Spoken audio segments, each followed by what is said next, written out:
Di bentangan luas Eropa Timur, perang Rusia-Ukraina kembali memasuki babak yang semakin tidak dapat diprediksi. 2 tahun lebih konflik berlangsung, namun tidak ada tanda bahwa ketegangan akan mereda. Di medan yang penuh parit, reruntuhan dan kabut asap dari ledakan artileri, kedua pihak kini berhadapan dalam perang yang tidak lagi ditentukan oleh gerakan besar, tetapi oleh kemampuan bertahan, strategi jangka panjang, dan perang gesekan yang berlangsung hari demi hari.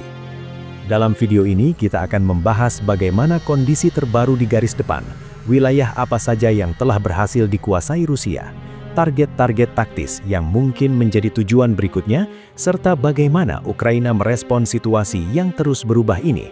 Semua disampaikan dengan sudut pandang netral, tenang, dan berdasarkan pola operasi yang terlihat jelas di medan.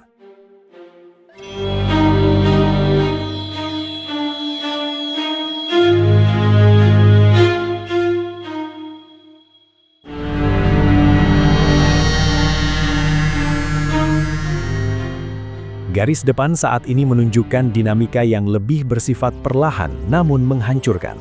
Di wilayah Donetsk, pertempuran berlangsung hampir tanpa henti. Rusia terus meningkatkan tekanan dengan meluncurkan gelombang serangan kecil yang dilakukan secara konsisten. Tidak ada satupun serangan besar yang langsung menggeser garis pertahanan Ukraina dalam jarak puluhan kilometer, tetapi rentetan operasi kecil inilah yang bila dijalankan hari demi hari, mulai membentuk realitas baru di lapangan. Serangan Rusia biasanya dimulai dari kejauhan. Artileri menembakkan peluru secara intens, diikuti oleh drone FPV yang menyasar posisi pertahanan Ukraina. Setelah itu, pasukan infanteri maju secara terbatas, biasanya dalam unit kecil untuk meminimalkan kerugian. Ini adalah jenis peperangan yang membutuhkan ketahanan tinggi. Ukraina harus menghitung setiap peluru, setiap rotasi pasukan, dan setiap bunker yang dapat dipertahankan. Sementara itu, di sektor Kupiansk dan Liman, dinamika tidak jauh berbeda. Rusia tampak berupaya memperlebar zona kendali di sisi timur laut.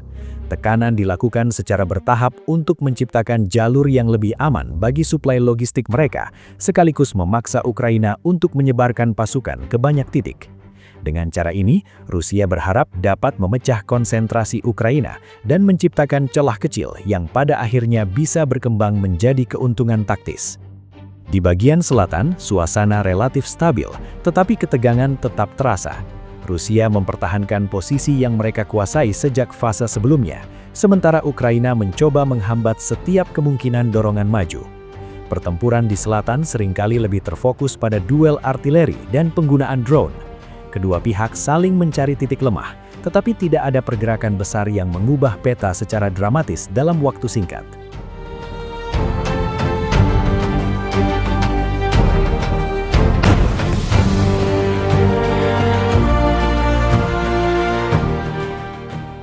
Dalam beberapa bulan terakhir, Rusia berhasil merebut sejumlah wilayah baru, meski tidak dalam bentuk kota besar. Wilayah yang dicapai umumnya berupa desa, parit pertahanan, area industri kecil, atau kontur tanah yang menawarkan keuntungan taktis. Meski terlihat kecil di peta, setiap posisi baru ini memberikan peluang besar bagi Rusia untuk memperkuat garis mereka dan memperpendek jarak tembak artileri ke sasaran Ukraina. Rusia tampaknya menerapkan konsep perluasan bertahap. Mereka tidak lagi mengejar kemenangan cepat atau merebut kota besar dalam hitungan hari. Sebaliknya, mereka perlahan mendorong garis depan maju beberapa ratus meter demi beberapa ratus meter, memastikan setiap langkah aman sebelum bergerak lagi. Strategi ini meminimalkan risiko serangan balasan yang dapat memaksa mereka mundur jauh, seperti yang beberapa kali terjadi di masa lalu. Pendekatan semacam ini sering disebut sebagai strategi menggerus.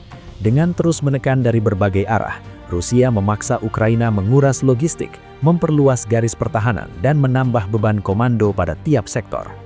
Jika berlangsung cukup lama, tekanan seperti ini bisa memberikan keuntungan struktural bagi pihak yang memiliki sumber daya lebih besar.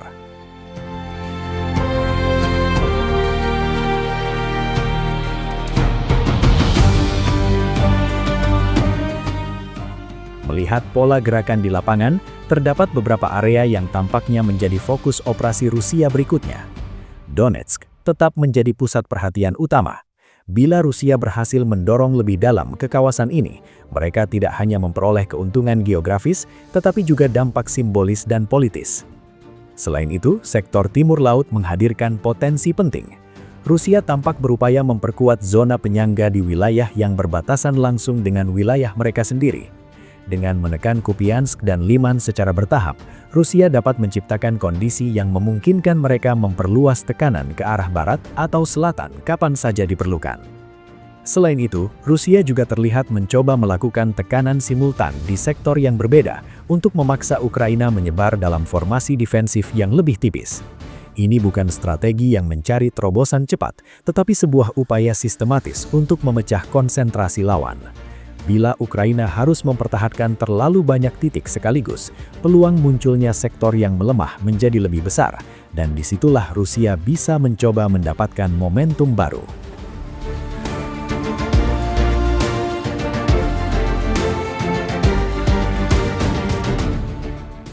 Di sisi lain, Ukraina merespons tekanan Rusia dengan memperkuat pertahanan di sektor-sektor kritis. Parit baru digali, bunker diperkuat, dan jalur logistik disesuaikan untuk memastikan pasokan tetap mengalir. Ukraina juga semakin mengandalkan serangan jarak jauh yang menargetkan gudang amunisi, lokasi konsentrasi pasukan, dan fasilitas logistik Rusia, terutama di wilayah yang berada dekat perbatasan. Rotasi pasukan menjadi tantangan tersendiri bagi Ukraina. Dengan unit-unit yang telah bertempur dalam periode panjang, kebutuhan untuk merotasi mereka semakin mendesak. Namun jumlah personil yang tersedia tidak selalu cukup untuk menjaga ritme rotasi yang ideal. Di tengah kondisi ini, Ukraina terus mengandalkan bantuan militer dari negara-negara barat, terutama dalam hal artileri, sistem pertahanan udara, dan amunisi jarak jauh. Meski berada dalam kondisi yang berat, Ukraina tetap mempertahankan kemampuan untuk melancarkan serangan balik terbatas di sektor tertentu. Serangan-serangan ini bukan untuk merebut wilayah besar, tetapi untuk menghambat konsolidasi Rusia dan menjaga agar tekanan tidak sepenuhnya datang dari satu arah.